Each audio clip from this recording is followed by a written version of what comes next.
ഞാനിപ്പോൾ സംസാരിക്കാൻ പോകുന്ന വിഷയം എൻ്റെ വിഷയമല്ല. ഞാൻ ഇങ്ങനെയുള്ള കാര്യങ്ങളൊന്നും സംസാരിക്കുന്നതാണ്. പക്ഷേ ചില കാര്യങ്ങളൊക്കെ ഈ സോഷ്യൽ മീഡിയയിൽ കാണുമ്പോൾ സംസാരിക്കാൻ ഒരാഗ്രഹം തോന്നിപ്പോകും. അത് വേറൊന്നുമല്ല, ഈ ഹേമ കമ്മിറ്റി എന്നും പറഞ്ഞൊരു സംഭവം വന്നില്ലേ, അതിനകത്ത് എനിക്ക് തോന്നിയ ചില ചില അഭിപ്രായമാണ് ഞാൻ പറയാൻ പോകുന്നത്. അതായത് ഈ എൻ്റെ മകള് അല്ല എൻ്റെ കൊച്ചുമകളായിട്ട് എൻ്റെ സഹോദരിയായിട്ട് മൂവിയിൽ അഭിനയിക്കാൻ താല്പര്യമുണ്ടെന്നും പറഞ്ഞ് പോയാൽ ഈ പറഞ്ഞതുപോലെ പോകുന്ന സമയത്ത് റൂം കൊടുത്ത് കഥയിൽ തട്ടി വിളിക്കുമോ അല്ല എന്തെങ്കിലും സെക്ഷലായിട്ടുള്ള എന്തെങ്കിലും ഒരു അപ്രോച്ച് ഉണ്ടായിട്ട് അവർ എൻ്റെ അടുത്ത് വന്ന് പറയുവാണെങ്കിൽ എൻ്റെ കപ്പാസിറ്റി എന്താണ്, അതിനെതിരെ പ്രതികരിക്കാനുള്ള എൻ്റെ കപ്പാസിറ്റി എന്താണ്?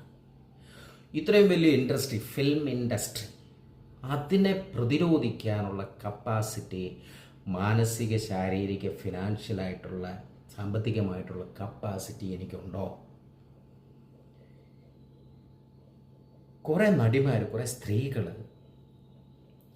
ഇതിനെതിരെ പ്രതികരിക്കുക. ആ പ്രതികരിക്കുമ്പോൾ അവർക്കറിഞ്ഞുകൂടെ പുരുഷാധിപത്യം, ഈ മൂവി ഇൻഡസ്ട്രി എന്ന് പറഞ്ഞാൽ നമുക്കറിയാം ഇതൊരു പുരുഷാധിപത്യമാണ്. ഉദാഹരണത്തിന് മോഹൻലാലാട്ടെ, മമ്മൂട്ടിയാട്ടെ, ഇവർ 20 25 വയസ്സിൽ തുടങ്ങിയ അഭിനയം ഇപ്പോഴും 60 65 70 വയസ്സ് ഇപ്പോഴും തീർന്നിട്ടില്ല. ഞാൻ അതിനെയാണ് പുരുഷാധിപത്യം എന്ന് കാണുന്നത്. അതുപോലെ ഒരു സ്ത്രീ അങ്ങനെ നായികയായിട്ട് 20 വയസ്സ് മുതൽ 70 വയസ്സ് വരെ നിൽക്കുന്നില്ല. അത് എന്താ? അത് നാച്ചുറലായിട്ടുള്ള കാര്യമാകാം, സാമ്പത്തികം, ഇതൊക്കെ ആകാം. അപ്പം അങ്ങനെ വരുമ്പോഴത്തേക്ക് കുറേ സ്ത്രീകൾ ഇതിനെതിരെ പ്രതികരിക്കാൻ ഇറങ്ങുമ്പോൾ അവർക്കറിയത്തില്ലേ അവരുടെ ചാൻസ് നഷ്ടപ്പെടും, മൂവി കുറയും, സിനിമ കുറയും എന്നൊക്കെ ഉള്ളത് അവർക്കറിയത്തില്ലേ. എന്നിട്ടും അവർ അതിനുവേണ്ടി പ്രതികരിക്കുകയാണെങ്കിൽ അവരുടെ സാമ്പത്തികവും അവരുടെ കരിയറും എല്ലാം നോക്കാതെ അവരിതിനു വേണ്ടി പ്രതികരിക്കുകയാണെങ്കിൽ അവർക്ക് വേണ്ടി അല്ല എന്നുള്ളത് വ്യക്തമല്ലേ? ഇനി വരാനിരിക്കുന്ന തലമുറയ്ക്കും കൂടി വേണ്ടിയാണ് എന്നുള്ളത് വ്യക്തമല്ലേ? വളരെ വ്യക്തമല്ലേ? ഞാനിതിപ്പോൾ ഇത്രയും പറയാൻ കാരണം എന്ന് പറഞ്ഞാൽ ഒരുപാട് ഈ കമൻസ് വായിച്ചിട്ട്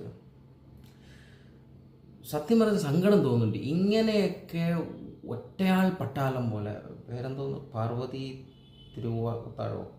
തിരുവോത്ത്, അവരൊക്കെ കിടന്ന് പരിശ്രമിക്കുക ഈ പറഞ്ഞ പുരുഷാധിപത്യത്തെയും ഈ പ്രശ്നങ്ങളെയൊക്കെ വെളിയിൽ കൊണ്ടുവന്ന് മറ്റുള്ളവരെ അറിയിച്ച് ഇനി ഇതിനകത്ത് ഇതിങ്ങനെ ഉണ്ടാകാൻ പാടില്ല, സ്ത്രീക്ക് സുരക്ഷിതത്വം വേണം എന്ന് അവർ ഇപ്പം പറഞ്ഞ് അതിനുവേണ്ടി പുറകെ നടക്കുന്നുണ്ടെങ്കിൽ ഭാവിയിൽ വരുന്ന തലമുറകൾക്കും വേണ്ടി ഉപയോഗം വരുത്താൻ വേണ്ടി തന്നെയല്ലേ എന്നുള്ളത് വളരെ വ്യക്തമല്ലേ?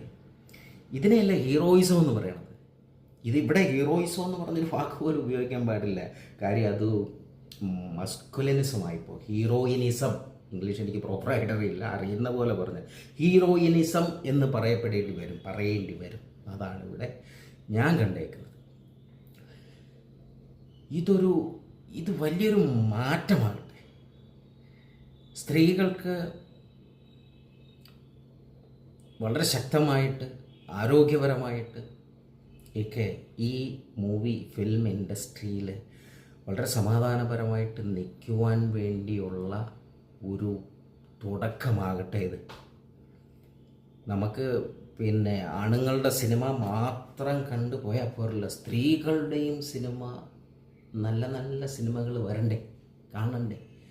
അത് നമുക്ക് കാണാൻ പറ്റുന്നില്ലല്ലോ. പുരുഷാധിപത്യമുള്ളതുകൊണ്ട് ചൊവ്വേ നേരമൊന്നും കാണാൻ പറ്റുന്നില്ലല്ലോ. എത്ര പേരുണ്ട് നമ്മുടെ ഇൻഡസ്ട്രിയിൽ മലയാള നടി ഓരോ മൂവിയിൽ മുഴുവൻ ഓവറോൾ ആക്ട് ചെയ്ത് ലീഡ് ആക്ടറായിട്ട് കൊണ്ടുപോയി അതിനെ വിജയിപ്പിക്കുന്ന എത്ര പേരുണ്ട്?